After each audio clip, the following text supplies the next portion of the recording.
Imagine going to your place of work, right? And unbeknown to you, there are cameras in there recording your every move, even when you go to the toilet.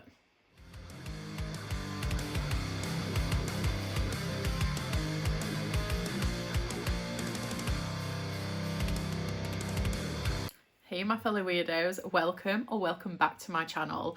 Today I've got a review for you and I'm reviewing Molka by Monika Kim.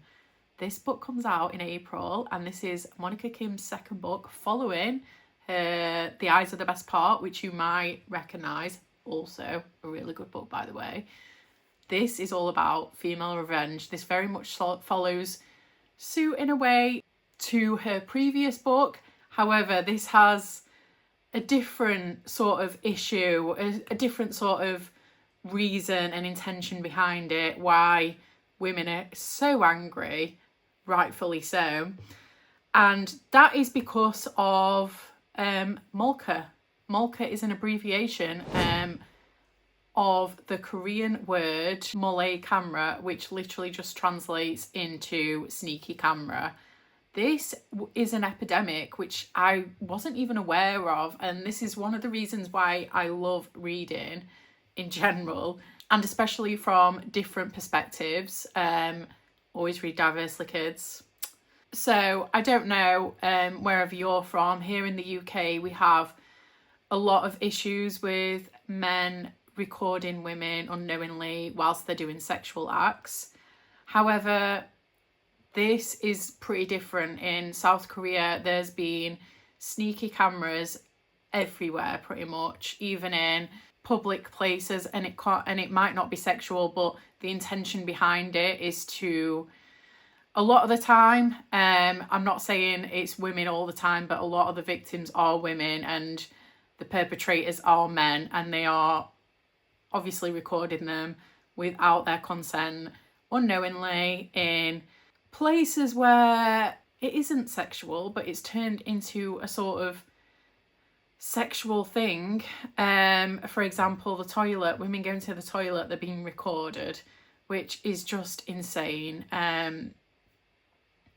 So this book explores that. In this book, we follow our main protagonist called Dahye, and now she works in a typical place in South Korea, in an office.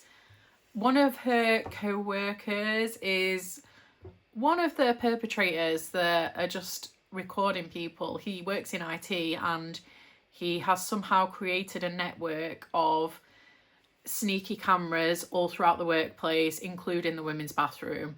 His name is Junyoung.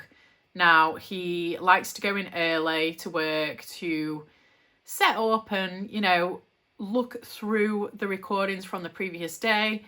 No one knows about this. It's just him and he's on his own, and he obviously just puts the cameras. Bathroom, I think, is the main priority, and yeah, he's maybe got a couple of cameras dotted in other places as well. Let's just say he's got the cameras in a lot of different angles to capture what he wants to capture.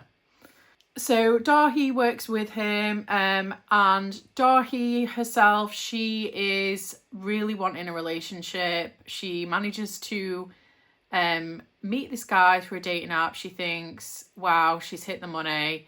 He is a very wealthy and good-looking guy called June, but it was all a bit too good to be true, and he ends up doing something very horrible to Dahye, which inevitably leads her crossing paths with Junyoung in her work to ask for some support. This book, it is infuriating because I think the main thing is, obviously, you know that it's real. This kind of shit is going on, still going on in 2025. If anything, it's probably getting worse. And yeah, this is just absolutely ridiculous, and especially with technology, the way that technology is going, technology is only advancing. These cameras, who knows how small they can get, and how good quality they can get as well. It's actually quite scary. I have never read a book in the horror genre, in fact in any genre that has covered this topic. Like I say, I wasn't aware of it before, and I think it's very unique in that sense, and it's definitely worth picking up just on that aspect alone. However, the book itself, it reads very well. Like, I think the thing is with Monika Kim, this is her second book now, this and The Eyes Are the Best Part, they're both very accessible and they're both very bingeable books. They almost read like thrillers. I would describe them as like gateways into horror if you're new to the horror genre and don't mind a little bit of gore, because they are a little bit strong on the horror, but they're so easy to read, they're so easy to digest. And although it's a very, very serious topic, which it is, she still manages to create very likable characters, very humorous dialogue, and very relatable characters as well. I really, really love Monika Kim's writing. I very much enjoyed The Eyes Are the Best Part as well, which is what I said earlier. This book, I do think it'll be in a lot of people's favourites of the year, just because it was very well executed and the topic itself was obviously a very, very strong one.